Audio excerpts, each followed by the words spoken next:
Bem-vindos a mais um episódio do Building the Future AI Portugal Podcast, o podcast onde abordamos os diversos temas ligados à inteligência artificial, à aprendizagem máquina, entre outros. O meu nome é Marco António Silva e comigo estão já habituais meus colegas deste sofá virtual destas conversas, o Rui Quintino. Olá, Rui. Ora, viva. E Vítor Santos. Olá, Vítor. Viva. Olá, como vão? Tudo bem? Tudo bem, Vítor. Obrigado. Então, o tema que nos junta hoje nesta conversa virtual é o tema das Smart Cities e qual o lugar da inteligência artificial para efetivamente as tornar assim tão smart. O tema das Smart Cities é um tópico que nasce juntamente com outros conceitos tecnológicos, nomeadamente o que nasce um bocado no berço da Internet of Things, da Internet das Coisas, e nasce de um potencial que está a ser desbloqueado, sem dúvida, pela colocação de sensores no field, todos conectados com todo o poder de telecomunicações e de Information Communication Technologies que estão aqui a falar, e até o 5G vem desbloquear muito disto, mas também pela quantidade de dados que depois consegue efetivamente ser colecionado e não só isso, mas acima de tudo o poder de automaticamente ou não conseguir tomar ação sobre este field, sobre este espaço, sobre esta cidade. A verdade é que tudo isto aliado ao poder computacional que também agora está a ser desbloqueado no Edge e que cria umas fundações incríveis para a adoção de tecnologias de machine learning e de inteligência artificial em particular também, para reduzir o gap que se calhar que existe entre a ficção do que nós se calhar teríamos na nossa mente do que seria uma realidade destas cidades smart, destas smart cities, e a realidade onde nós vivemos hoje, porque muitas das coisas se calhar já não são ficção. Vamos tentar abordar alguns casos e algumas coisas que já estão acontecendo no mundo, para vocês que se calhar vocês não conhecem, que nos estão a ouvir, e tentamos tornar então isto uma conversa interessante e também instrutiva sobre Smart Cities. Rui, tens alguma coisa assim, algum caso que queiras trazer para começarmos então a falar? Queres abrir aqui as hostilidades? Sim, abro.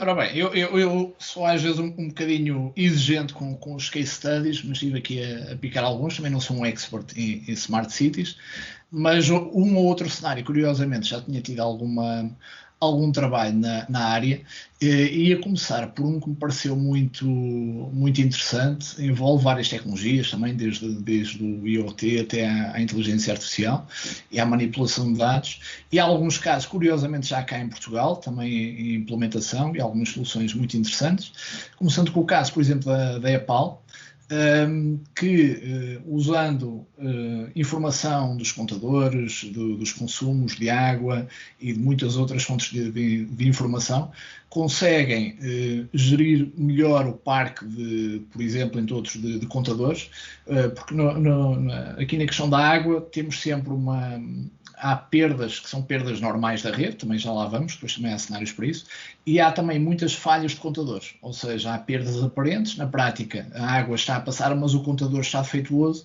e tende a agravar com o tempo.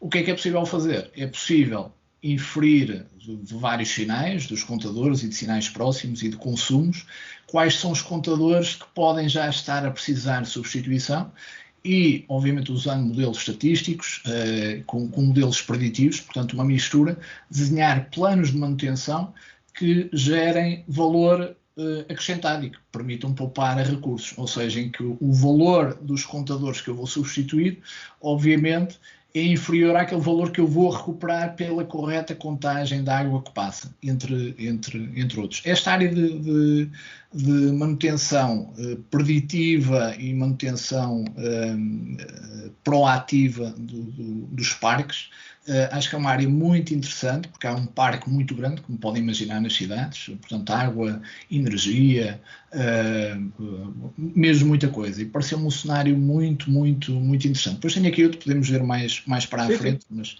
começava por este.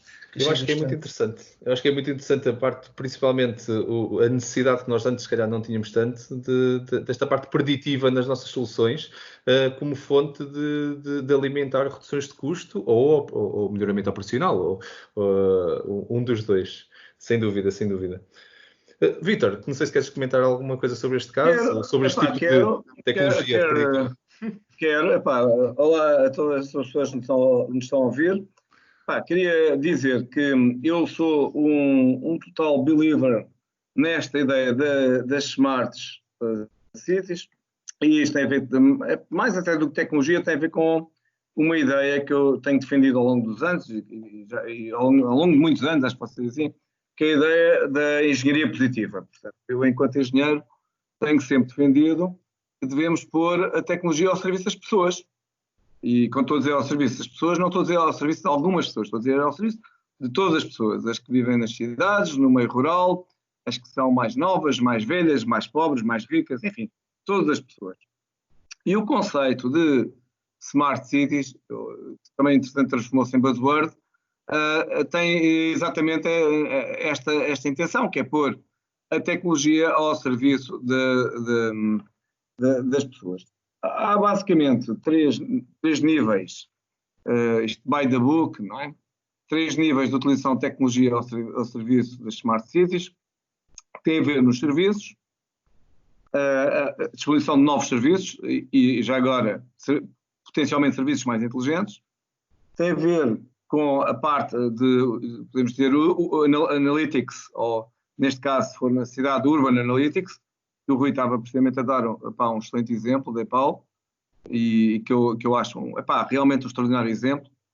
E tem a ver com uma outra coisa que eu também acho que é relevante, que é normalmente designada por e-participation ou citizen participation. A ideia de como a inteligência artificial pode trazer maiores níveis de participação dos cidadãos na vida da cidade.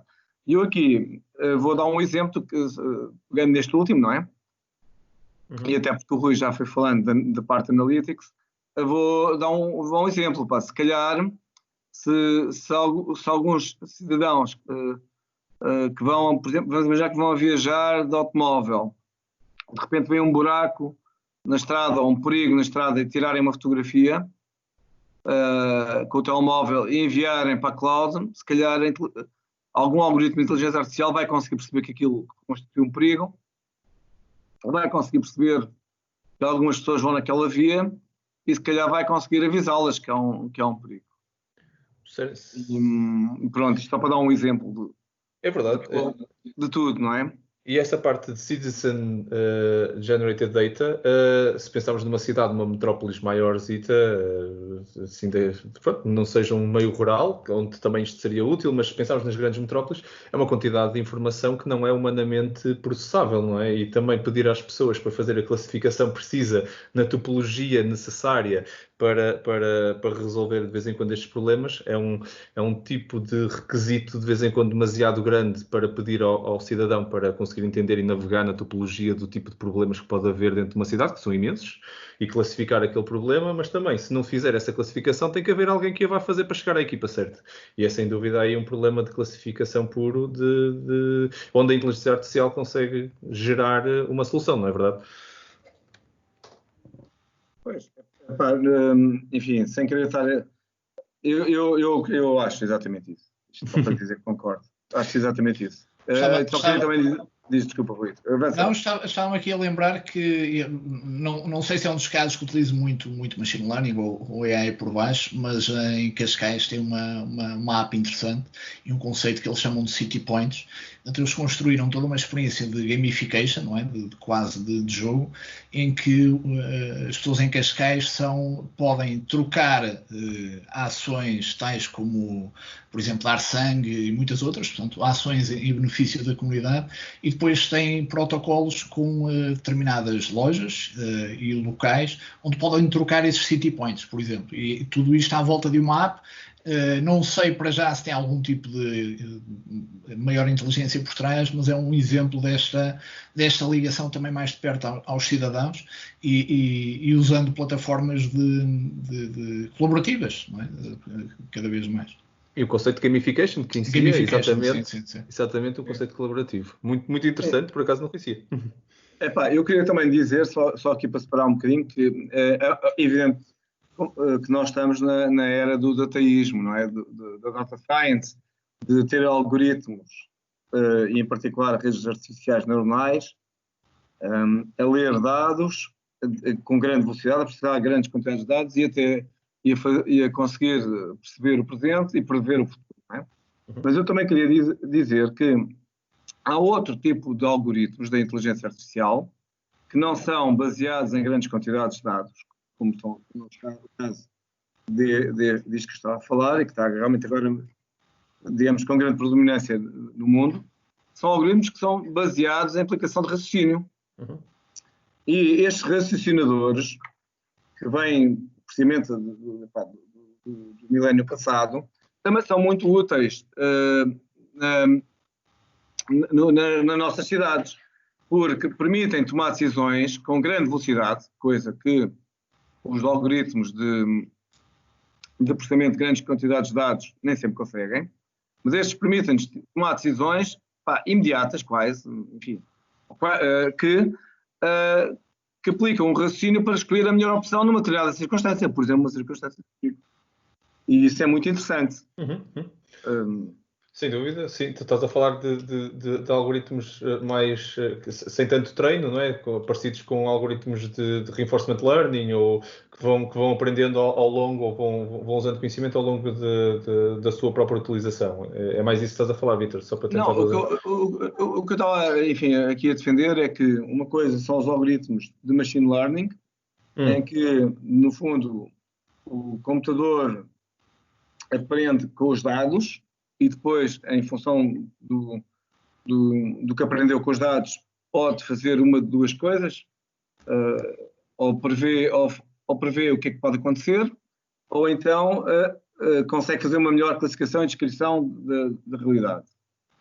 Mas isso é uma parte da inteligência artificial que é conhecida por data science, ciência de dados. Mas há outras áreas da IA, outros mecanismos da IA que têm a ver com, por exemplo, como eu estava aqui a falar, a parte muitas vezes é designada por processamento simbólico ou via cognitivista, que tem a ver com simulação de raciocínio, e o que acontece é que eu simplesmente, sem memorizar dados, eu recolho, ou memorizando, por exemplo, até só conceitos em vez de memorizar dados, eu recolho informação de sensores, vamos imaginar semáforos, e com base nisso tenho um algoritmo inteligente que me decide qual é a melhor coisa a fazer. Por exemplo, poderá ser alterar o ritmo de alguns semáforos, por exemplo, para fazer o trânsito fluir. Isto pode não ter por trás um mecanismo de machine learning, não é?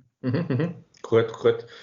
Temos os otimizadores operacionais, ou de planeamento, sim, exatamente. É outro tipo e outro ramo de um caso, Marco, e só já agora pegando nesse ponto do Vítor, que achei interessante, e o vídeo é bastante cómico, e já tem para aí 4 milhões de visualizações, que é em Mumbai, na Índia, uma cidade com um trânsito infernal, acho que é mesmo das piores do mundo em termos de trânsito e congestão, e o barulho, principalmente. E lá, quer seja verde, quer seja amarelo, quer seja vermelho, como está sempre tudo parado, o buzinar é constante. Okay? É constante. É verdade, eu já estive na Índia e confirmo, hein? É constante. E então o que é que eles decidiram? Por acaso está, e experimentaram já, estão a fazer testes, é uma notícia recente, e vão ver o vídeo que é muito engraçado. E então eles implementaram um sensor sonoro nos semáforos em determinados locais, e sempre que o sensor vai acima de 80, 90 decibéis, ou o nível que eles definiram, o semáforo que estava em countdown é feito o reset e ainda aumenta o tempo. Educar as pessoas. Exatamente. Dizem coisas, não é preciso propriamente inteligência artificial, pegando no ponto que o Vítor estava a dizer, é simplesmente ter um sensor, ter uma regra muito simples, e depois é mais inteligência emocional, não é? E trabalhar muito bem os incentivos humanos. Achei engraçado esse cenário. Rui, estás quase a criar uma nova área na IA, que é o sadismo na IA, que eu já confesso que já interessado em estudar, não é? Muito bom. Mas o vídeo é engraçado. O vídeo é pequenino e é engraçado. Não, mas precisamente eu estava exatamente, é um excelente exemplo, eu estava precisamente a falar disso, porque há de facto outras áreas da IA, e que convém não esquecer, estamos como eu estava a dizer, estamos muito focados em machine learning e estamos também numa altura em que mesmo algoritmos tradicionais da estatística são neste momento, vou dar uma coisa que toda a gente estudou, que é as regressões lineares. Neste momento, muitas pessoas defendem que uma regressão linear, que é um algoritmo de machine learning. E se nós formos pensar, às tantas, uma regressão linear também aprende com os dados, não é? Para fazer análise preditiva, não é? Sim. Faz uma não é? Eu, por acaso, tenho uma opinião a esse favor relativamente recente, que é, eu acho que devíamos englobar tudo em machine learning e inteligência artificial por uma razão. Pelo menos por uma. Por uma facilita e por outra é que se nós tirarmos a regressão linear dessa área, toda a gente vai querer complicar. Quando às vezes não é necessário. Se fizeram só esta regressão linear, não, isso não é machine learning, tens de complicar. E portanto, eu contra o complicómetro eu estou sempre contra o complicómetro, mas achar, não é? Eu também acho bem, mas eu aprendi regressões lineares e algoritmos de clustering em estatística. Aliás, na minha lembro perfeitamente numa cadeira chamada Estatística 2. Mas agora, e era estatística, não havia cá dúvidas nenhumas que esse material de estatística. Mas agora as coisas misturam-se, isso não tem nada de errado, tem a ver com a evolução dos tempos. E tem a ver também com o crescimento extraordinário desta área de data science, que se calhar aplicada à parte das smart cities, tem-se vindo a reverter do que se pode chamar de inteligência urbana, não é? A minha escola criou um laboratório, passa publicidade, chamado Nova Cidade, Urban Analytics Lab, e o que o laboratório faz, em grosso modo, também já agora passa publicidade, se quem quiser ir procurar terá certamente que descobrirá isto com grande facilidade, mas basicamente o que este laboratório faz é analisar dados das cidades, inclusive dados abertos, que falámos na semana no podcast passado, para tentar, no fundo, ajudar a melhorar as coisas.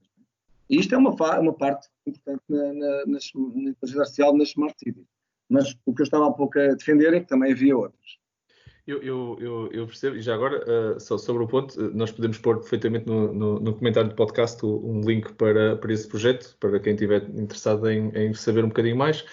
Veja o comentário que colocamos lá um link para o projeto que o Vítor estava a falar. Mas sim, concordo, e até gostei do ponto de vista também, já agora pegando no ponto de vista do Rui, sobre não complicar de vez em quando, porque temos que pegar a coisa como machine learning.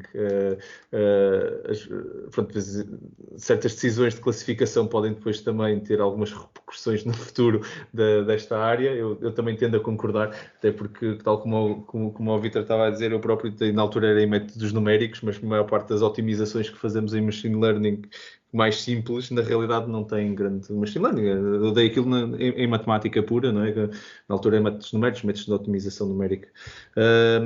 Mas voltando então ao tema das Smart Cities, sem dúvida que são bons exemplos. Eu estou-me a lembrar, pegando na classificação que o Vítor estava a dizer, nesta área mais analítica, e estavas a tocar, Vítor, na questão dos semáforos, eu acho que essa otimização, e não indo ao extremo do buzinar e medirmos e andarmos a fazer reforço negativo de pessoas como em Mumbai. São um grande exemplo, é? Não indo a esse extremo, mas a realidade é que o tráfego é provavelmente dos sítios que nós temos nas grandes metrópoles, que é um dos maiores problemas de crescimento, não é? Transportar pessoas é complexo. E eu acho que é interessante. Um dos temas que eu achei curioso, e até venho na área das telecomunicações, uma operadora sueca chamada Telstra, tem uma pequena empresa também sueca que está a fazer isto para a cidade de Nova Iorque, que está a instrumentar os semáforos da cidade de Nova Iorque. São 13 mil semáforos que eles estão a tentar instrumentar, e a realidade é que eles querem criar mecanismos para, de forma remota, conseguir controlar, sentir o tráfego e controlar os semáforos da cidade. Isto é muito interessante, porque, na realidade, só o facto de haver isto de haver esta medida de número de carros ao longo do dia, faz com que uma coisa que eu acho que é essencial acontecer é a própria cidade ser smart, já que vai ter que ser inteligente, ser smart no seu planeamento do fluxo de pessoas, porque o fluxo de pessoas é uma coisa muito pouco constante numa cidade, no fundo, não é? E é um caso muito engraçado, onde vejo muito bem aplicar algoritmos não determinísticos de otimização, desde as redes neuronais, mas Convolutional Neural Networks ou não, ou até mesmo SVMs, a conseguirem pegar num problema destes, neste conjunto de dados, que pode ser muito automatizado, se calhar com regras muito simples, se tiver mais do que X carros, fazer uma curva para aqui ou para ali, mas que depois possa olhar para um lado mais ecológico, para um lado mais de distância, para um lado de entender o fluxo que está a acontecer, e nessa otimização mais meta, não é? Mais num nível acima do otimizar o meu semáforo, mas otimizar a coleção de todos os semáforos, o fluxo das pessoas e o destino que a maior parte das pessoas está a tentar ter, para não criar outro bottleneck, não é? Porque o problema da otimização, de vez em quando é goloso, otimizo aqui e depois cria um problema pior à frente, não é? A famosa jogada do xadrez, não é? Que se eu jogar só a próxima jogada, o outro só precisa de pensar uma jogada à minha frente, que me dá uma coisa boa para eu fazer a seguir e que me dá um checkmate em 2 jogadas, não é? E acho que é um bocado esse problema das Smart Cities, elas têm que realmente crescer a este ponto. Não sei qual é a vossa opinião desta meta-inteligência da cidade, olhar para as coisas maior, de um nível mais abrangente? Sim. Rui, ou Vítor? Não, Vítor, força. Não, meu caro, não, Rui, avança tu. Eu estava aqui a ouvir. Eu se calhar ia voltar mais aqui a uma vertente mais técnica. Estava-me a lembrar, estava-te a ouvir nesta área da visão. Há muitos exemplos interessantes agora, e também isto acho que é muito potenciado por coisas que há algum tempo eram muito complicadas de fazer. Hoje estão cada vez mais fáceis. Nós temos a cloud, quando não podemos usar a cloud, temos os devices on edge, que já podem fazer muito processamento de vídeo automaticamente e de forma também localmente e, se necessário, com garantias de privacidade e alguns projetos muito interessantes nessa vertente, open source. E, portanto, mais na vertente as pessoas perceberem que se isto eram projetos que há 1 ano, há 2 anos ou há 3 anos atrás se calhar eram impensáveis ou demorariam muitos meses e com investimento brutal. Hoje em dia isso não é assim. E, portanto, quem trabalha, quem tem que gerir as cidades e quem tem que perceber, antes de mais, que as tecnologias realmente estão muito fáceis de usar, porque vamos ter que tentar várias coisas. Obviamente há muitos destes projetos e é normal isso. E acho que não é os projetos falharem que derrotam os princípios de Smart Cities, mas é normal, é inovação, muitas coisas vão falhar, mas é assim que vamos chegar a algumas que funcionam. E estava-me a lembrar, estavas a falar dos semáforos, um exemplo muito interessante também que vi, obviamente era um protótipo, mas por exemplo, porque não nos semáforos detectar quando há pessoas com necessidades especiais, que obviamente se calhar temos que ajustar o tempo do semáforo e o semáforo reagir automaticamente, e alguns Epá, eu tenho que dizer aqui uma coisa sobre isso, Rui, desculpa. Sim. Eu tenho um artigo publicado sobre isso, exatamente sobre isso que estás a dizer. Pá. Agora tive aqui o meu espaço comercial. Então falhou-me o research, Vitor. Não, mas posso mandar-te.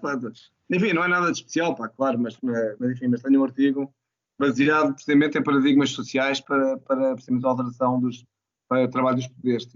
Engraçado, muito interessante. Não, só curiosidade. Precisamente isso estás a dizer, portanto, isto é só para fazer. Pronto, fiz aqui um espaço comercial, mas é mais para fazer cor contigo. Não é? Mas continua, pá, desculpa. Não, força.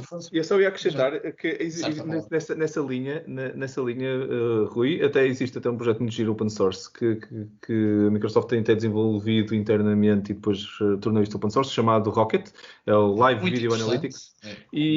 Mas é muito interessante, sim. Pois, e que é um projeto que pode ser aplicado neste conceito de Smart Cities, sem dúvida, porque já está muito bem treinado para as redes neuronais, até mesmo para correr no Edge, como estavas a dizer, e fazer detecção e tracking de objetos, mas a realidade é que isto pode ser utilizado em retalho ou noutros cenários. Não foi bem 100% focado no cenário de Smart Cities.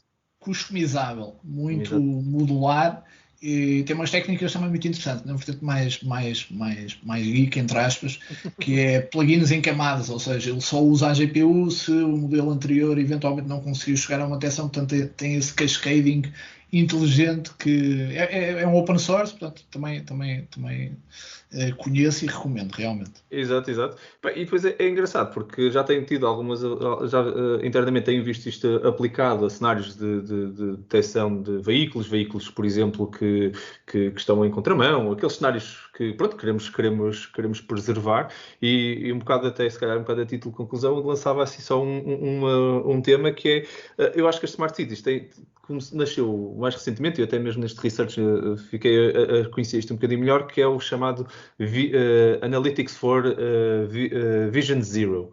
O Vision Zero é chegar ao ponto na questão do controle de tráfego, em que usar a visão para ter zero fatalidades no tráfego das pessoas.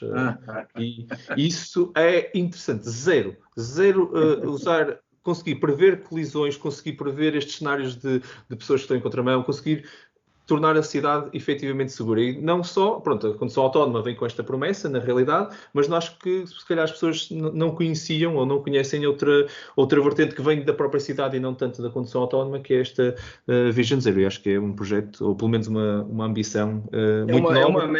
É uma meta conceptual, não é? Mas eu ia só comentar a propósito disso. Queria aqui separar aqui um bocadinho em relação a esta questão do tráfego, que é assim, neste momento o que é que está a ser feito? Há projetos de deep learning que visam, no fundo, aprender as imagens, e isto tem a ver com, portanto, é preciso também perceber que a maior parte das redes neuronais de deep learning nasceram dos trabalhos de investigação feitos na área de reconhecimento automático de imagens. Ou seja, não tiveram exatamente um fundo, uma base na parte de IA, da maioria das redes neuronais, mas tiveram, sobretudo, uma base nos desafios que eram feitos de reconhecimento na área de computer graphics, na área de reconhecimento de imagens. E daí a questão das redes, digamos, Convolutional Neural Networks, ou com redes convolucionais, não é? Neste momento, cujo algoritmo principal é o Inception 4, não é? Uhum. Digo eu, isto agora se calhar vai muitas pessoas dizer que acham que não, este não é o melhor algoritmo, mas eu estou só aqui a dizer a minha opinião. Pronto, todos têm prós e contras, mas isso é na parte de reconhecimento de imagem. Portanto, eu olhar para uma imagem de tráfego e conseguir perceber o que é que lá está. Portanto, a imagem tem uma certa complexidade e eu consigo ficar num tráfego. Remover os outliers, conseguir, usando, por exemplo, o algoritmo, o Hungarian algoritmo, o algoritmo húngaro, conseguir relacionar frames umas com as outras, e isso tem a ver com o sistema de imagem. Depois há uma outra área, que é, então, digamos, o que fazer depois de extrair esse conhecimento e de eliminar os outliers. Então, o que é que eu aprendi, pelo que eu exemplo, o que é que eu posso fazer e atuar e desenvolver esse conhecimento em termos de produtos. O que também pode ser feito através de deep learning, outra vez. Portanto, isto está a começar a ficar comum. Em vez de usar uma vez um algoritmo de deep learning, usar-se várias vezes com diferentes propósitos. Não é? E isto revela muita capacidade, a capacidade de pôr muita capacidade de computação, passa aqui os vários pleonasmos, mas também, por outro lado, traz uma preocupação, que é a dificuldade de haver decisões imediatas. Porque tudo isto também requer muita capacidade computacional. Não é? Sim, isso é um problema. Isso é um problema. E, portanto, esta via pode não ser, comparando com outras vias, eu já falei aqui do australiano, do Rodney Brooks, não é? A propósito da escola reativa e das arquiteturas de substituição, pode haver outras vias que não são tão cognitivas, isto é, não têm tanta capacidade de raciocinar sobre o seu próprio conhecimento, de raciocinar sobre as suas percepções e de tomar decisões, mas pode haver vias muito mais básicas, muito mais reativas, que são importantes. E eu estar a falar do Rodney Brooks e da sua arquitetura de subsunção, não é mais nem menos do que este somar de comportamentos como tradução de inteligência. Sim, mas Vítor, sim, sem dúvida. Eu acho que as abordagens todas que nós temos, principalmente nesta componente mais de visão, não só nas Smart Cities, mas também noutros contextos, têm N abordagens que estão a ser alimentadas de um lado para o outro. Rui, não sei se queres, a nível de conclusão, a título de conclusão, ainda queres acrescentar só mais algum comentário? Acrescentava mais um use case, ainda para mais foi um que eu recuperei agora, mas tinha na altura visto. É um use case muito interessante, não é deep learning, não é prever, até é mais olhar para o passado, mas é um caso que já deu muito, já fez correr muita água, também muita polémica nos Estados Unidos, em Michigan, e que eles utilizaram na prática já há algum tempo uma equipa de voluntários até que desenvolveram um algoritmo muito interessante para identificar casas em risco de terem canos, quer na parte privada, quer na parte pública, com chumbo. Foi um problema muito sério, acho que ainda é no Michigan, de resto. E o que é que isto permite fazer? Permite fazer, quando nós temos recursos limitados, e obviamente há milhares e milhares de casas para inspecionar, porque isto percebeu-se que era um problema muito grave lá naquela cidade, é benéfico ter mecanismos de triagem e de ranking de risco. Porque, obviamente, se calhar em vez de irmos a todas as casas, quando não podemos ir a todo lado, ou não podemos ir a todo lado num curto espaço de tempo, um mecanismo efetivo de triagem é bastante eficaz e foi o que esta equipa fez, portanto, desenvolver um modelo com base em determinados inputs e também com uma coisa muito interessante, que era um mecanismo também de active learning, ou seja, à medida que eles iam fazendo inspeções, iam também afetando o próprio modelo para que lhes ia constantemente dando o ranking de casas que eles deviam inspecionar, porque a inspeção custava dinheiro, obviamente, e é um caso muito interessante porque depois o algoritmo foi usado, entretanto entrou um novo contrato, o novo fornecedor decidiu que não ia usar o algoritmo, encontrou muito menos casas para trocar a canalização, isto deu uma grande polémica, entretanto acho que o fornecedor agora, quem tinha o contrato, já diz que vai usar novamente o algoritmo, mas e pareceu-me um caso concreto, onde efetivamente foi testado e pelo menos até haver essa transição não muito feliz, que estava a ter efeito, ou seja, uma grande percentagem das casas inspecionadas era efetivamente tinha chumbo, à volta de 70%, 80%, se não me falho. Que era muito superior a se estivéssemos simplesmente a sortear aleatoriamente sem grande informação. É um extraordinário exemplo de engenharia positiva, digo eu, puxando aqui a brasa à minha sardinha. Mas sem dúvida, e não só, e também de vez em quando nós não temos benchmark, então assumimos que a coisa está bem ou que está mal, qualquer um dos dois é errado, aí tem um caso em que depois eles foram pela maneira errada, não olhar para o benchmark certo e pensar que o humano ia conseguir vencer, não é? E depois, afinal, voltar atrás. Muito interessante, Rui, muito obrigado. É sempre curto o tempo que nós temos e dava para falar muito mais sobre Smart Cities. Smart Cities é um tema imenso, mas acho que conseguimos trazer aqui alguns casos nacionais, internacionais, alguns com mais inteligência, outros com mais perícia, mas sempre muito interessantes. E fiquei a conhecer também esta ideia do tráfego de Mumbai, que ainda me estou a rir um bocadinho com isso, que não conhecia. Sem dúvida, muito obrigado a todos que nos estão a ouvir. Isto é sempre, como vos disse, é sempre curto, mas espero que tenha sido interessante. Não se esqueçam então de, se já não subscrever o podcast, aproveitar para fazer menção que estamos em todas as plataformas, mesmo que nos estejam a ouvir numa plataforma, se quiserem experimentar outra, nós estamos no Google Podcast, no Spotify, no Overcast, entre muitas outras, por isso procurem-nos, vão-nos conseguir encontrar. Isto é o Building the Future AI Portugal Podcast. Se tiverem feedback para nos fazer chegar, estamos aqui disponíveis, é só mandarem um e-mail para podcast@buildingthefuture.pt. Fiquem atentos então para o próximo episódio dentro de 2 semanas. Rui, Vítor, muito obrigado a ambos. Obrigado. Até daqui a 2 semanas. Até lá, muito obrigado a todos que nos estão a ouvir. Mantenham-se sempre seguros ainda, a vossa saúde e dos vossos. Continuem então para que juntos, continuem aí desse lado.